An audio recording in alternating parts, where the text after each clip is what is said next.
नमस्कार. देवकी मराठी गृहिणीमध्ये तुम्हा सर्वांचं स्वागत आहे.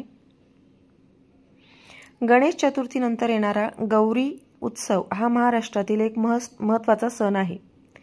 या 3 दिवसांच्या उत्सवादरम्यान घराघरात आनंदाचे आणि उत्साहाचे वातावरण असते. भाद्रपद शुद्ध सप्तमीला गौरीचे आगमन होते आणि 3 दिवसांनी तिचे विसर्जन केले जाते. यावर्षी गौरी आवाहन 21 ऑगस्ट 2025 रोजी होणार आहे.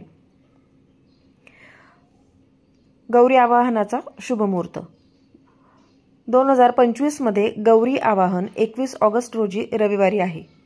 गौरी आवाहन 31 ऑगस्ट 2025 रविवार.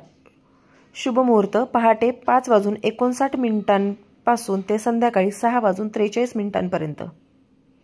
ज्येष्ठा गौरीची पूजा 1 सप्टेंबर सोमवारी. गौरी विसर्जन 2 सप्टेंबर मंगळवार रोजी. गौरींना काही ठिकाणी महालक्ष्मी देखील म्हणतात. लोकपरंपरेनुसार गौरी ही गणपतीची आई पार्वती माता आणि माता लक्ष्मीची थोरली बहीण मानली जाते. माहेरवाशीण असलेल्या गौरींचा पाहुणचार मोठ्या भक्तिभावाने केला जातो. गौरीची पूजा कशी करावी?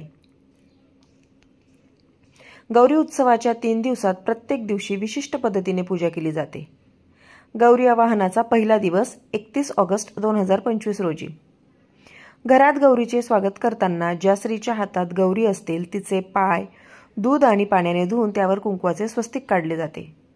घराच्या उंबऱ्यापासून ते गौरी बसवण्याच्या जागेपर्यंत लक्ष्मीच्या पावलांचे ठसे उमटवत आणले जाते. काही ठिकाणी गौरींना घरात प्रवेश देण्याआधी त्यांना घराची समृद्धी आणि दूध दुभत्याची जागा दाखवण्याची प्रथा आहे. गौरींना साडी नेसवून दागिने आणि मुखवटा घालून सजवले जाते. या दिवशी संध्याकाळी गौरींना भाजी भाकरीचा नैवेद्य दाखवला जातो.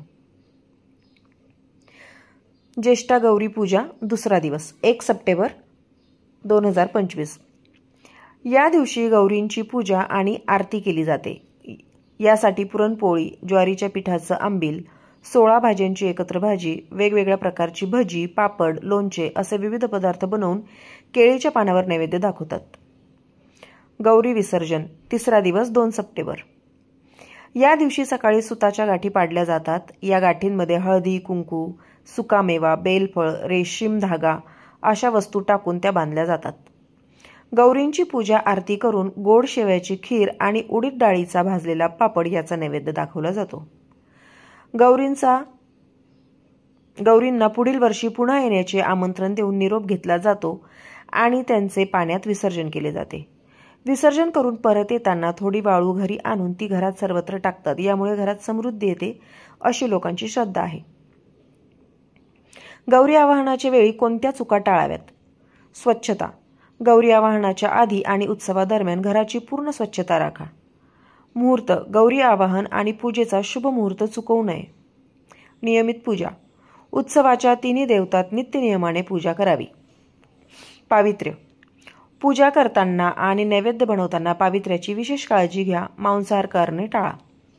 गौरी उत्सव हा घरातील महिलांसाठी विशेष आनंदाचा असतो. आपल्या कुळधर्म कुळाचारानुसार प्रत्येक घरात गौरीचा पाहुणचार केला जातो. यामुळे घरात सुख, समृद्धी आणि आनंद टिकून राहतो.